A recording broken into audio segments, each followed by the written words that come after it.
Bonjour à tous, si vous souhaitez en savoir plus sur le métier d'ingénieur de piste, vous avez cliqué au bon endroit. En effet, dans cet entretien, Julien va nous en dire plus sur son métier, son parcours, ses difficultés et nous évoquerons ensemble ses souvenirs de carrière. D'autres interviews arriveront très vite, ils seront à retrouver dans la playlist dédiée. Sans plus attendre, je vous laisse découvrir l'interview de Julien, ingénieur de piste de l'équipe Cool Racing. Bonne vidéo à tous!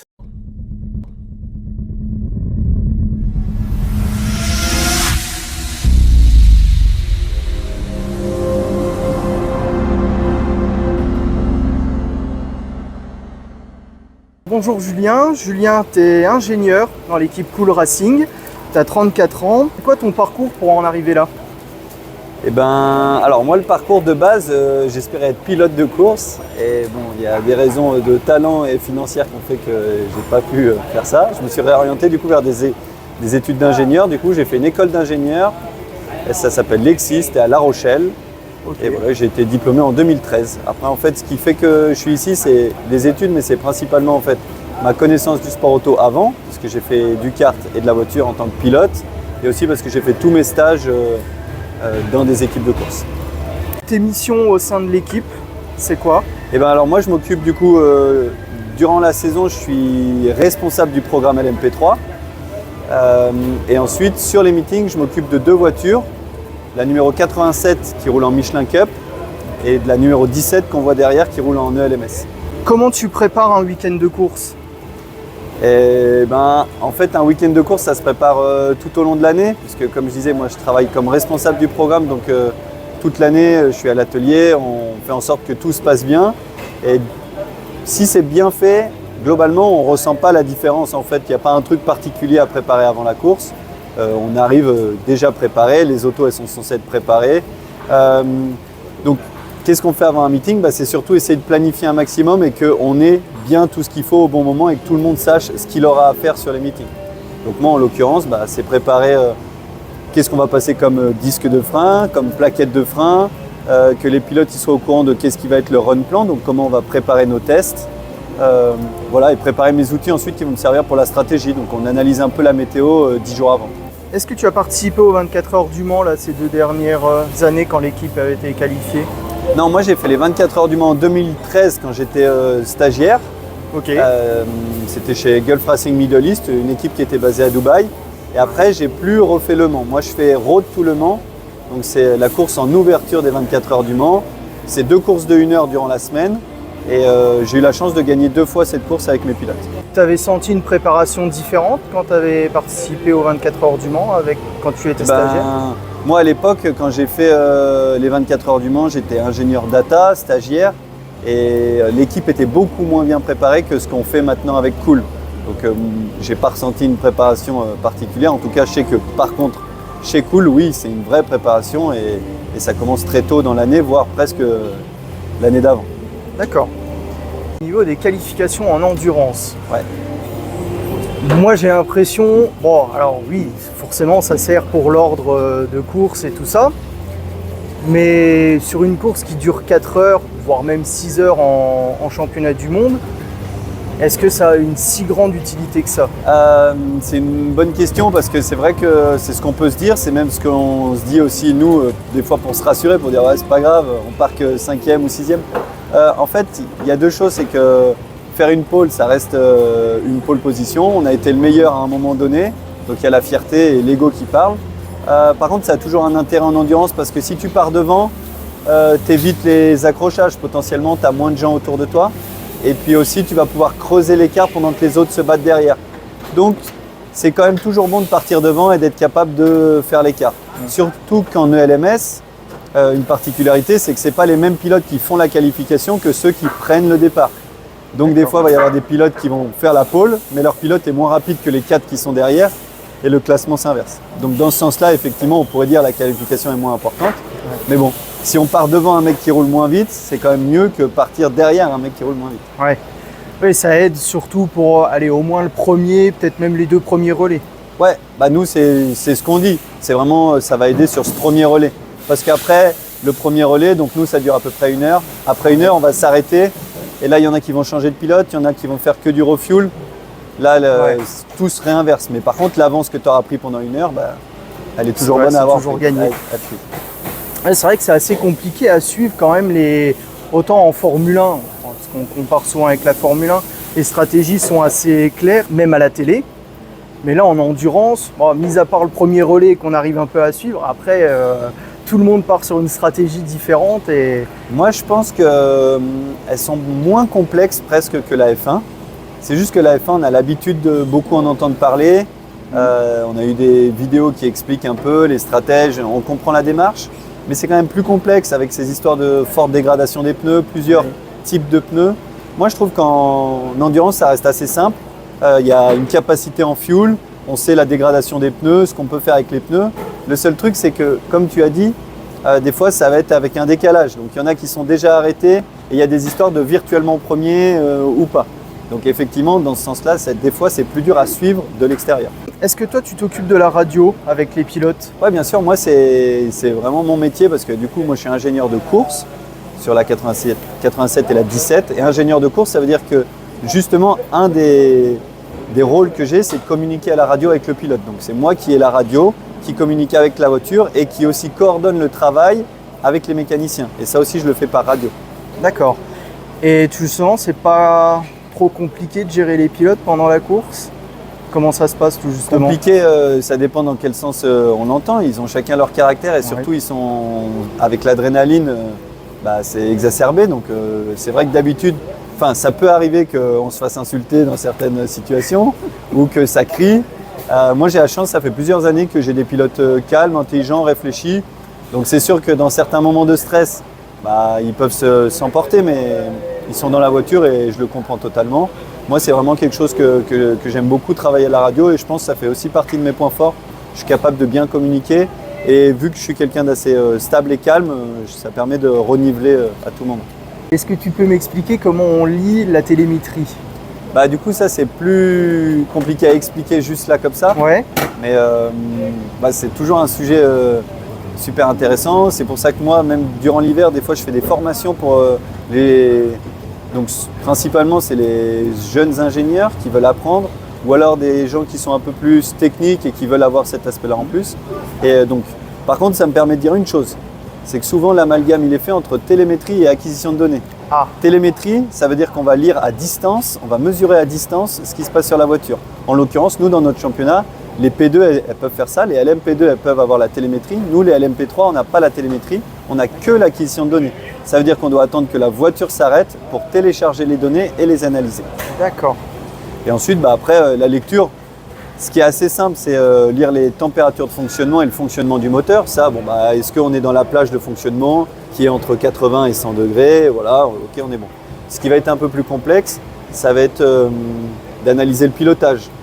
Et donc ça, c'est quelque chose qui n'est pas facile à apprendre parce qu'il faut aussi de l'expérience. Et nous, c'est aussi pour ça qu'on a quelqu'un qui est dédié à ça durant toute la semaine. Il s'appelle Guilain et Guilain, c'est notre coach en pilotage et lui, il regarde les datas de tous les pilotes, toutes les voitures et c'est vraiment son métier. D'accord. Tu penses que tu pourras me montrer Ouais, du coup, alors là, c'est le même logiciel que pour la LMP3, sauf que c'est des datas de F4. D'accord. Juste pour l'exemple, comme ça, mais c'est le même fonctionnement. Là, ce que j'ai affiché, c'est les datas qui parlent le plus à tout le monde, c'est des datas de pilotage. Donc, en haut, je vais avoir le régime moteur ici en jaune. Ça prend les rapports et ensuite, on passe une vitesse, le régime il monte, etc. On voit les régimes monter ou le régime baisser. En dessous, justement, c'est le rapport engagé. C'est-à-dire que plus ça fait des escaliers, plus ça monte, plus je monte en rapport, plus ça descend, plus je descends des rapports. Okay. Si j'ai un doute, à un moment, j'ai toujours les valeurs qui sont écrites là sur le côté. Donc par exemple là, je voudrais voir en quel rapport on est. Je viens cliquer ici et je vois ici que c'est marqué je suis en 6e. Okay. Si j'ai un doute. Ensuite ici en bleu, c'est la vitesse véhicule. La vitesse qu'a ma voiture. Plus ça monte, plus je prends de la vitesse. Vitesse de pointe. On freine, je perds de la vitesse et je réaccélère, je reprends de la vitesse, etc. Donc nous, c'est assez facile de se retrouver rapidement. En fait, on compte de virage en virage. Parce que là, si je te dis où est-ce qu'on est sur la piste, si tu n'as pas trop l'habitude, c'est facile, c'est pas facile, mais si tu as l'habitude, tu sais que ok, ça c'est le premier virage, j'ai une vitesse mini là j'ai un deuxième virage, troisième virage.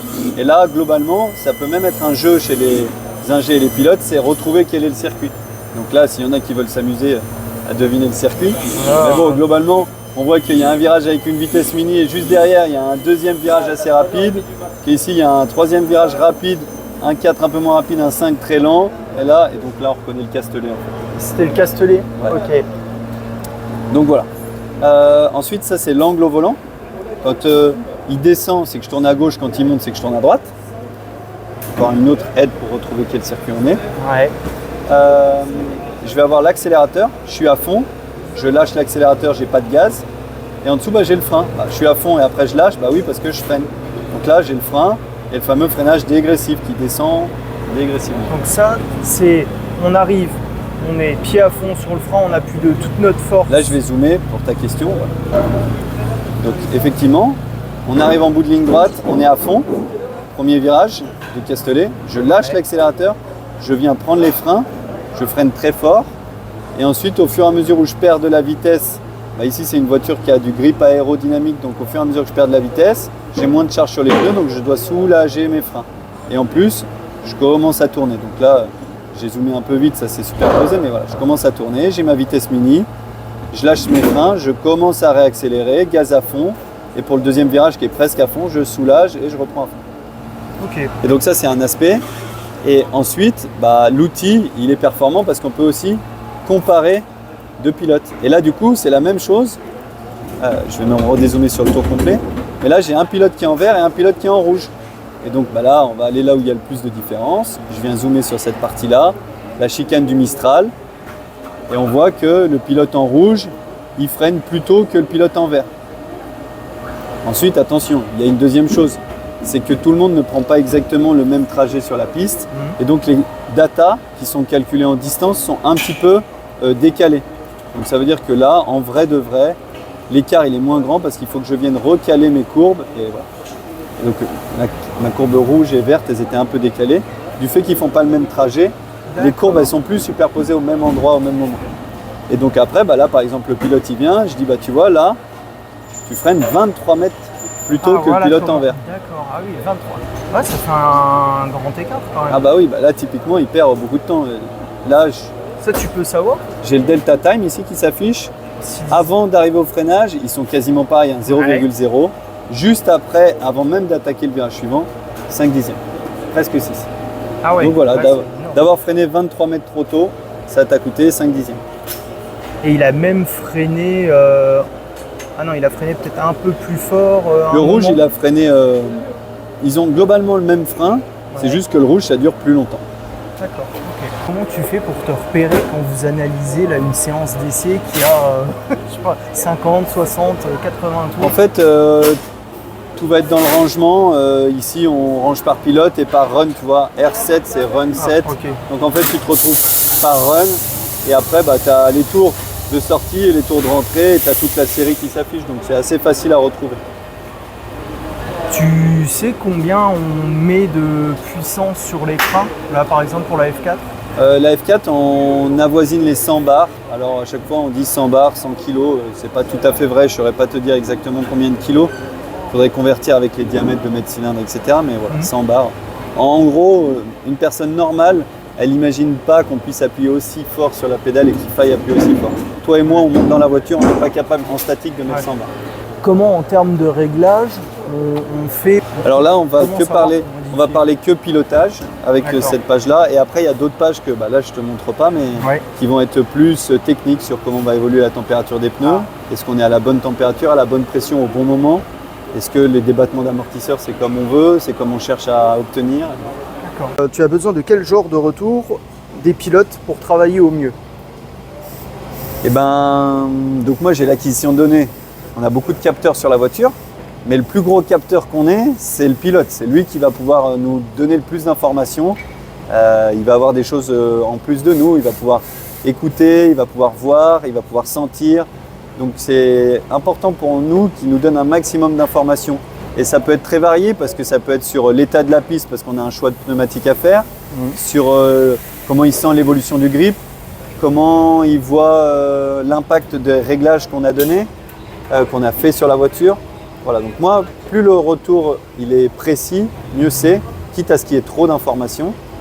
Et voilà. Et par contre, ça peut être, par rapport à ta question, ça peut vraiment être varié. Ça peut être du simple pilotage, comment tu sens les freins, l'efficacité des freins, le mordant à l'attaque, comme l'évolution du grip sur la piste. Vous utilisez quand même souvent le ressenti du pilote plus que l'ordinateur ou nous, on est dans une catégorie où on a quand même vraiment besoin du pilote parce qu'on n'a pas assez de capteurs et les capteurs qu'on a, ils ne sont pas forcément assez précis pour aller chercher certaines choses. Donc ça, on va beaucoup solliciter le pilote. Les catégories un peu supérieures, c'est un peu différent parce qu'on va pouvoir juste conforter ce qu'on voit au data, le conforter avec, et le confronter aussi avec ce que dit le pilote. Et comme ça, ça permet de voir si les deux se rencontrent sur un même point. Tout le monde a la même voiture en LMP2 ou même en LMP3. Comment ton travail peut faire la différence par rapport aux autres équipes? Eh ben, alors en LMP2 et en LMP3, on n'est pas censé avoir tous les mêmes voitures. C'est juste qu'il y en a qui ont pris le monopole. Les Oreca, elles ont pris le dessus. Et en P3, c'est principalement des Ligier, mais il y a aussi des Duquesne. Ça, c'était pour cette partie-là. Après, justement, c'est là que c'est intéressant. Ça veut dire que c'est l'ingénieur qui va devoir faire la différence. Et il y a une partie vraiment expérience, parce que la voiture, mine de rien, ça doit faire 3 ou 4 ans que je travaille dessus, sur cette version-là. Et de la P3, j'en fais depuis 2017. Et ensuite, ça va être comment on va préparer la caractérisation du circuit, nos pressions de pneus, comment on va essayer d'optimiser la top speed sans dégrader pour autant l'appui aérodynamique. Donc, après, je rentre peut-être un peu trop dans le détail, mais en fait, on va essayer de préparer avant d'arriver sur circuit. Avec les tests, on va faire évoluer nos setups. Et voilà. Et l'idée, c'est de toujours garder en tête qu'il y a deux choses en endurance. C'est qu'il y a vraiment la qualification, être rapide sur un tour. Il y a aussi l'endurance, parce qu'il y a un moment où il faut qu'il y ait un pilote quand même pendant 2 heures les mêmes pneus. Et ça, c'est autre chose que de faire juste 3 tours le plus vite possible. Parce que du coup, les pneus, vous avez combien de trains de pneus là pour faire la course? Nous, en fait, on a 4 trains sur la semaine. Ah ouais.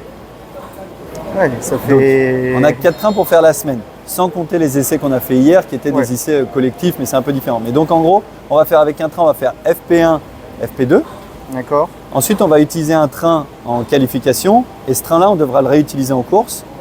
Et en parallèle, en course, on a un train de pneus neufs, éventuellement pour le départ, et un train de pneus neufs, et souvent c'est pour la fin. Et le pneu de qualif, on le remet au milieu. Ouais. Ça, c'est globalement ce que toutes les équipes font, mais voilà. Donc en fait, ça veut dire qu'il y a un moment où on a un train de pneus. Vu qu'on a 3 trains pour la course, si on fait simple, il y en a un qui doit faire 2 heures. Ouais, donc du coup, les essais qu'il y a eu là hier, mercredi, et les essais de vendredi, ils sont vraiment primordiaux pour le rythme. Mais en fait, tu disais, ça peut paraître long, parce que hier, on a fait 6 heures de test, je crois, juste en ELMS, ou 5 heures. Mais en fait, ça va vite, parce qu'ici, le tour, il se fait en 2 minutes 15, et qu'on a 3 pilotes, et qu'on doit leur faire...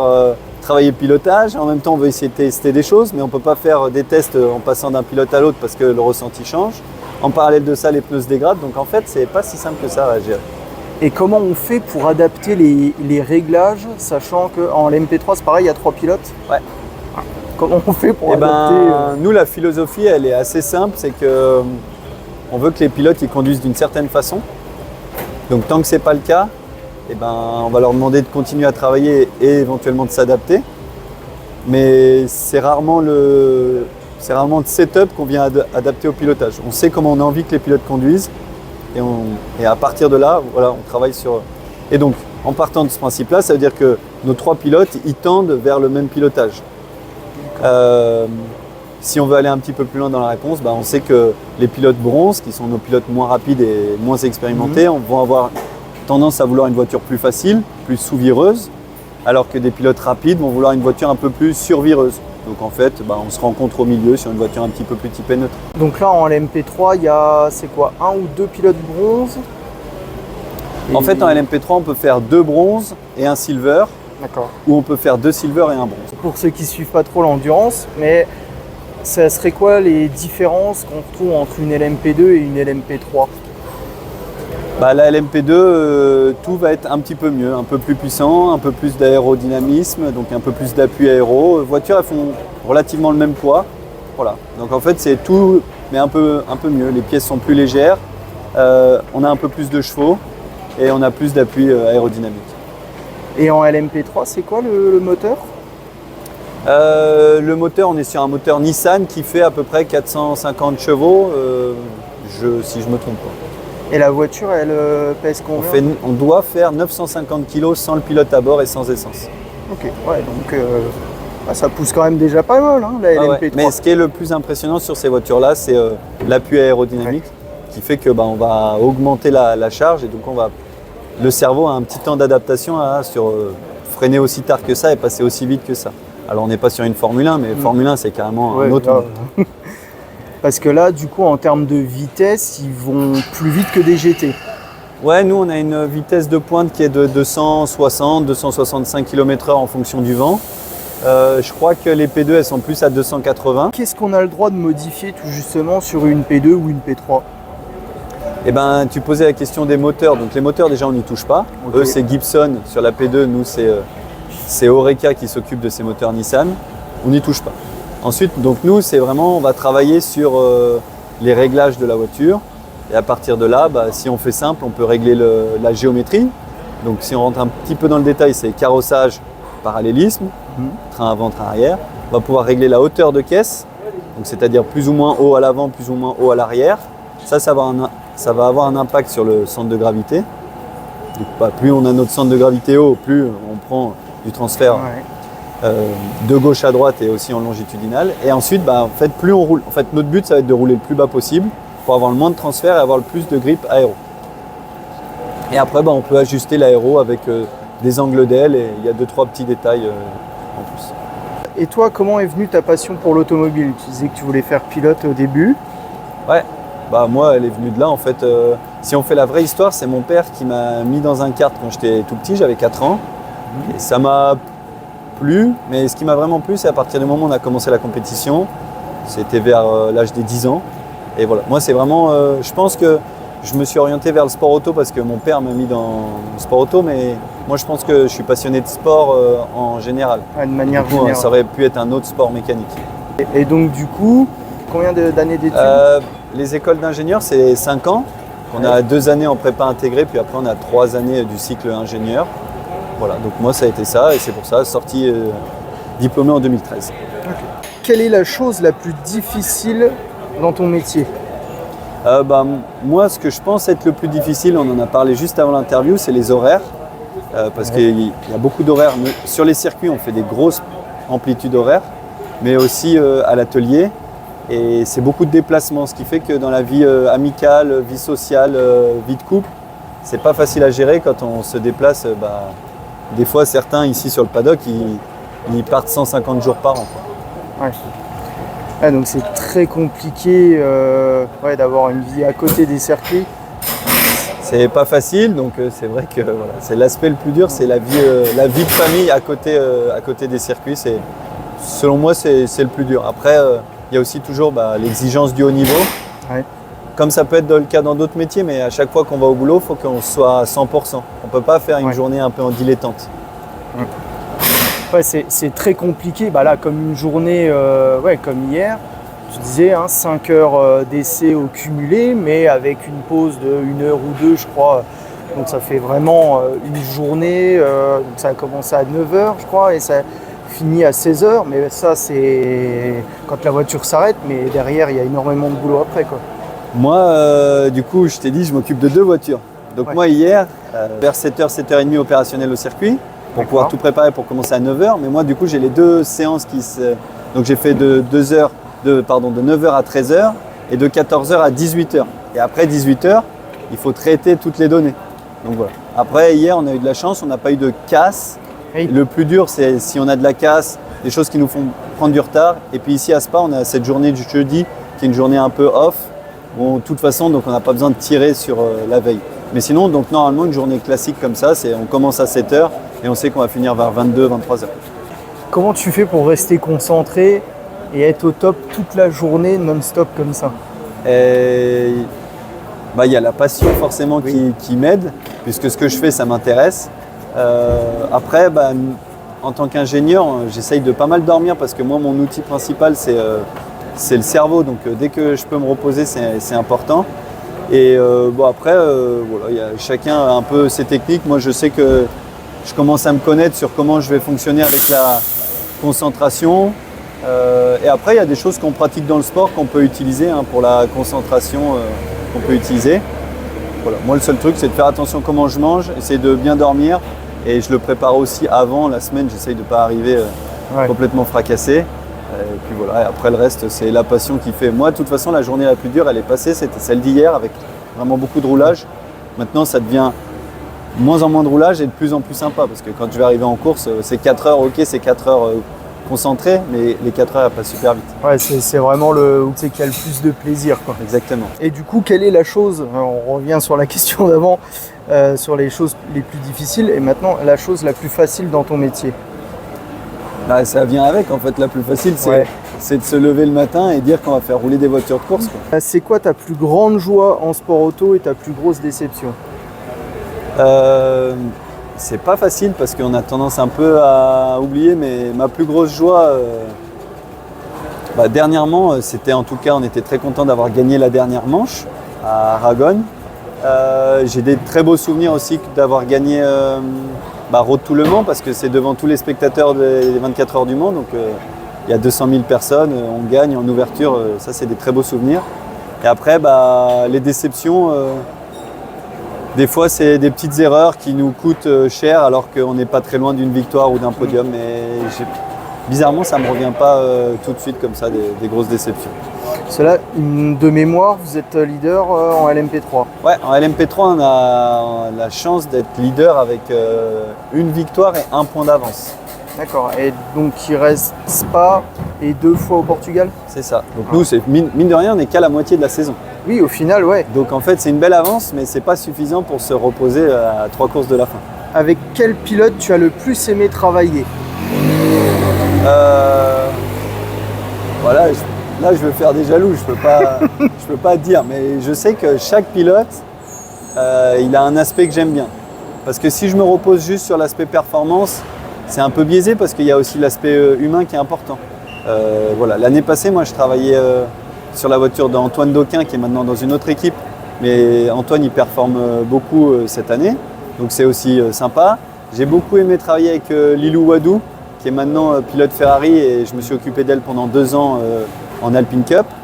En ce moment, je suis 2 jeunes qui s'appellent Adrien Cloménil et Romain Andriolo qui roulent en F4 France. Ça c'est super. Et puis là, j'ai mon équipe ici avec Marcos, Alex, Adrien et Cédric qui sont mes 4 pilotes cette année avec qui je m'entends super bien et on partage des choses même en dehors des meetings de course. Parce que là, oui, du coup, dans ton métier, il y a vraiment un aspect humain et relationnel avec le pilote. Sans ça, ça peut pas marcher. Ouais. Après, c'est quand même une chance, c'est que j'ai une relation particulière avec mon client finalement, parce que le pilote, si on voit un peu large, c'est une sorte de client pour moi. Mais on est obligé de fonctionner beaucoup en confiance et de se comprendre. Et c'est aussi pour ça que c'est important d'essayer de faire des choses un peu en dehors pour créer de la complicité. Et comme ça, on travaille mieux sur les meetings, on se connaît. Moi, par exemple, sur les 4 pilotes, Marcos, Cédric et Adrien, j'ai déjà travaillé avec eux avant. Marcos en Asie, Adrien, j'ai gagné Road to Le Mans avec lui. Cédric, l'année passée aussi, je travaillais avec lui. Et il y a Alex, que cette année, je découvre. Voilà, donc en fait, c'est de course en course, on se connaît de mieux en mieux et c'est de plus en plus facile. Il y a déjà un pilote, sans donner le nom évidemment, avec qui ça s'est mal passé. Comment tu gères ça? La saison, elle est très longue quand c'est Moi, comme ça. j'ai eu beaucoup de chance, ou alors j'ai provoqué moi-même la chance en choisissant un peu les équipages, mais je suis jamais tombé une saison complète avec quelqu'un que j'appréciais pas. Ou alors il y a un biais qui fait que quand on fait une saison avec quelqu'un, on finit par l'apprécier, peut-être qu'il y a ce biais-là. Ouais. Mais en tout cas, non, moi j'ai plus de mal avec les pilotes qui manquent de reconnaissance, ou alors qui s'estiment supérieurs à ce qu'ils sont réellement et qui ne travaillent pas. Moi j'aime bien ceux qui sont travailleurs, donc j'ai de la chance. Globalement, je suis toujours avec des pilotes travailleurs. Ouais, plus le genre de pilote qui dit j'ai gagné et on a perdu. Ouais, j'ai gagné, vous avez perdu. Voilà. J'ai gagné, mais c'est à cause de vous qu'on a perdu. Est-ce que tu as une personnalité qui t'inspire dans le sport, cinéma? Qu'est-ce qui t'inspire chez elle? En vrai, c'est pareil, ça, j'ai du mal sur ces choses-là à choisir un parce que j'aime bien ce que chacun peut avoir. Je sais que globalement, moi, c'est plutôt les sportifs que je respecte beaucoup parce que c'est ce sens de se dédier à sa passion et y passer des heures et faire des sacrifices. Donc moi, j'ai du respect pour ça. Après, si je prends un exemple tout simple, hein, moi ici, le directeur du team, le team principal, c'est Nicolas Lapierre. Et moi, Nicolas Lapierre, c'était un de mes idoles quand j'étais jeune. Donc ça, c'est assez cool de se dire, c'est un gars que je voyais à la télé ou de loin qui me faisait, que j'idolâtrais et que finalement, maintenant, c'est mon patron et on travaille ensemble. J'ai posé la même question à Tom hier, il m'a fait la même réponse que toi. C'est super. Tu disais que donc, tu avais des pilotes aussi en F4, les années précédentes en Asian Le Mans Series. Donc du coup tu travailles avec Cool Racing, mais tu travailles aussi avec d'autres équipes. Ouais, en l'occurrence, c'est que dans les années d'avant, moi je travaillais en freelance, donc des fois je faisais 3 équipes la même année. Là cette année, je suis 90% de mon temps, je suis avec Cool. Et à côté, je travaille comme coach pour Winfield, qui est une école de pilotage au Castellet. Ok. C'est une école de pilotage qui recrute des jeunes, qui cherche des jeunes talents, qui forme des jeunes talents, et moi je travaille avec eux. Moi, c'est parce que c'est un aspect que j'aime bien, le coaching, le pilotage et de travailler avec des jeunes en fait, parce qu'on voit après leur courbe d'apprentissage et c'est là où on peut trouver des talents. C'est pas trop compliqué quand tu es sur plusieurs programmes à gérer ça plus compliqué, c'est pour ma femme, moi ça va. Ouais. C'est ça. Alors là, par exemple, Asian Le Mans Series, comment tu fais pour gérer le décalage horaire ? Ne serait-ce que la semaine passée avec Quentin, qui est un des mécanos qu'on a peut-être vu à l'image tout à l'heure, on était au Brésil la semaine passée. Ah oui. Donc on a fait Brésil, on revient, on a 5 heures de décalage et on se met tout de suite à travailler parce qu'il faut venir ici. Donc après, comment je le gère ? Encore une fois, j'essaye de dormir et j'essaye, mais j'ai du mal à pas penser à demain et c'est juste de vivre le moment présent. Mais moi, j'ai un peu de mal avec ça. Les mécaniciens, ils y arrivent. Si tu n'avais pas été ingénieur, tu aurais fait quel travail ? On en a parlé un petit peu, sans doute tenter encore plus. Vu que j'ai pas été pilote, je suis ingénieur. Après, je sais pas, les gars, je m'amuse avec ça en disant que moi j'aurais été happiness manager, responsable un peu de la bonne humeur, mais en fait avec l'âge, je me rends compte que même ça, j'ai de plus en plus de mal. Mais non, en vrai, j'ai tellement, j'avais pas de plan B, j'avais qu'un plan A. Quand je suis rentré en école d'ingé, c'était être ingénieur de course. Donc en fait, j'avoue que j'ai pas trop réfléchi à ce que j'aurais fait d'autre et même je sais pas ce que je pourrais faire d'autre. Dans 5 ans, tu te vois où ? C'est le sujet avec Nicolas Lapierre ce matin, c'est qu'est-ce qu'on fait les prochaines années. Je sais pas, je sais que côté humain, ça me plaît beaucoup. De travailler avec des hommes et des femmes et tu vois ce côté humain ça me plaît beaucoup. Alors après à voir où ça va m'emmener. En tout cas je sais que je garde dans un coin de ma tête un rêve qui serait de gagner les 24 heures du Mans en LMP2. Est-ce qu'il y aurait une catégorie où c'est que tu aimerais vraiment travailler j'imagine la Formule 1 mais peut-être une autre catégorie ? Même pas. Parce que vraiment j'ai jamais fait mes choix en direction de la Formule 1. Après, ça fait prétentieux. Peut-être que si j'avais fait mes choix, j'y serais pas arrivé. Mais c'est moi, toujours, pour travailler en tant qu'ingénieur, l'endurance et les protos, ça m'a toujours émerveillé. Donc moi, je pense que ce qui me ferait rêver plus que maintenant, ça serait d'aller en P2 ou en hypercar. Mais moi, vraiment, l'endurance, c'est vraiment mon truc. Et les protos, c'est ce que j'aime. C'est vrai que là, ils ont quand même vraiment fait fort avec les hypercars. Parce que déjà tous les constructeurs qui viennent et puis il y a quand même beaucoup de différences dans comment sont faites les voitures, quoi. C'est des constructeurs de châssis différents, tout le monde a un peu son système au niveau du moteur, il y en a qui sont hybrides, pas hybrides et au final ils sont tous à peu près au même niveau, mis à part peut-être les plus petites équipes. Mais on voit qu'il n'y a personne qui est largué. Et en LMP2, c'est même pas la peine. Tout le monde est serré comme c'est pas possible. Et ça rend vraiment les courses limite 10 fois plus intéressante à suivre que la Formule 1, où on voit que bon, des fois, voilà, on se retrouve avec une équipe qui domine et qui met 30 secondes en course aux autres. Donc, ouais, non, ça, mais en fait, du point de vue ingénieur, du coup, si je reviens sur le point de vue ingénieur, je pense que la F1 c'est fantastique parce qu'il y a énormément de budget, mais on a ce truc un peu de dire, bah, si on est avec une équipe A avec beaucoup de budget, on va être devant, et si c'est pas le cas, on va galérer derrière. C'est moins le cas en hypercar, mais par contre, il y a aussi cet aspect où, par exemple, les copains ingénieurs qui travaillent en formule électrique, en Formule AI, sportivement, ça donne moins envie de regarder. Mais techniquement, en tant qu'ingénieur, on s'amuse parce qu'il y a beaucoup de choses à faire et on est vraiment responsable de la performance. Tout justement, donc on dit en Formule 1, même si on met Verstappen chez Haas, il ne gagnera pas. À quel point en LMP2 ou en LMP3, le pilote peut faire la différence? Bah nous, c'est beaucoup le pilote qui fait la différence. Les voitures sont très proches. Et un pilote qui fait une pole position dans une voiture, il y a une grande chance que même dans la pire des voitures du paddock, il soit quand même pas trop mal. Donc le pilote, il a vraiment une grosse part. Et voilà, et après, on a des exemples. Nous, à Imola, l'année passée, on fait un tête à queue au premier virage, on repart avec presque un tour de retard et on finit deuxième ou troisième. Et ça, c'est que le travail des pilotes. Alors ok, nous derrière, on a assuré en stratégie, on s'est assuré d'être au mieux. Mais c'est vraiment les pilotes qui ont été chercher eux-mêmes ce podium. Bon, et pour conclure, j'aime bien poser à chaque fois la question qui tue. Qu'est-ce qui fait un bon ou un mauvais ingénieur? Moi, je pense que ce que je vois, en tout cas, je ne saurais pas trop dire, mais je vois pour les raisons pour lesquelles moi, on me sollicite. Et c'est le fait de savoir bien communiquer avec les gens avec qui tu travailles, de bien respecter ces personnes. Et surtout, c'est d'être méthodique et rigoureux. Et moi, je pense que la rigueur, c'est des fois quelque chose qui manque un peu. Et voilà, c'est pas tout d'être... moi, je sais que je suis du coup pas le meilleur pilote, je suis pas le meilleur ingénieur techniquement parlant, mais j'essaye d'avoir la rigueur de dire au moins ce que je sais faire, je fais pas d'erreur. Et du coup, ça rejoint...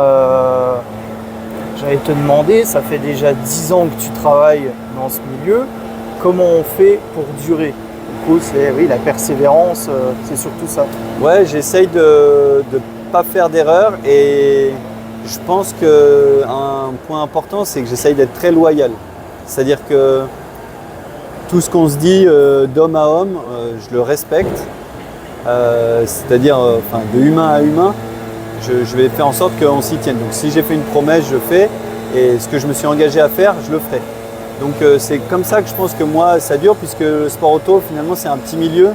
Et c'est beaucoup du bouche à oreille et de réputation. Et donc ça fonctionne beaucoup comme ça. Donc moi, je pense que j'ai eu la chance d'avoir croisé que des belles personnes ou des bonnes personnes sur mon chemin. Et le fait d'avoir été loyal, je suis resté en bon terme avec tout le monde. Très bien, merci beaucoup Julien. Merci.